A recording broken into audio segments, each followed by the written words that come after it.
আসসালামু আলাইকুম। সবাই কেমন আছেন? আশা করি সবাই আলহামদুলিল্লাহ ভালো আছেন। আজকে চলে আসলাম গনি মামার নেহারির হোটেলে। তো এখানে তো নেহারি রুটি দিয়েও অনেকে খায়, আবার অনেকে ভাত দিয়েও খায়। তো এটা যার যার অভিরুচি আর কি। তো এখানে রুটি তৈরি করা হচ্ছে, আর কিছু লোকজন এসেছে খেতে।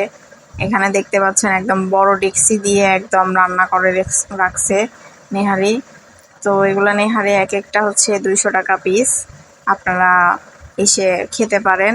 এটা খেতে কিন্তু অনেক মজার হয়, এবং এখানে এই দোকানটাতে কিন্তু অনেক দূর দূরান্ত থেকেই কিন্তু অনেক লোকজন খেতে আসে। এই তো দেখতেই পাচ্ছেন কত সুন্দরভাবে একদম ঘরোয়া পরিবেশে তারা রান্না বান্না করে থাকে। একদম কালারটা দেখেই কিন্তু অনেক লোভনীয় লাগছে, তাই না? তো আপনারা যারা এখনো খান নাই তারা অবশ্যই একবার হলেও ট্রাই করবেন। আশা করি আপনাদের কাছে অনেক বেশি ভালো লাগবে। এখানে নেহারির পাশাপাশি রয়েছে এখানে বট একদম ভাজা ভাজা করে রাখা আছে। এটাও ইচ্ছা করলে আপনারা রুটির সাথেও খেতে পারেন বা ভাতের সাথেও খেতে পারেন। এটা খেতেও কিন্তু দারুণ মজার হয়।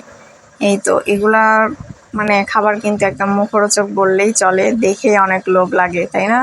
তো এই তো দেখতেই পাচ্ছেন গামলার মধ্যে এরা ভাত ঢেলে রাখছে।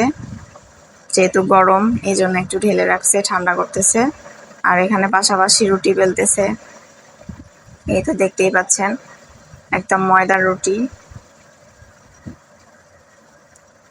একদম টাটকা টাটকা খাবার, সাথে সাথেই ভেজে দেওয়া হয় আপনার যতটুকু পরিমাণ দরকার।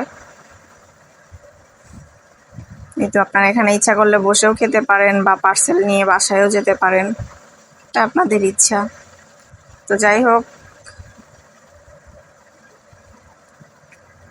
আমরা তো প্রায়ই যাই, আমাদের কাছে অনেক ভাল লাগে, অনেক মজার এবং মুখরোচক একটি খাবার।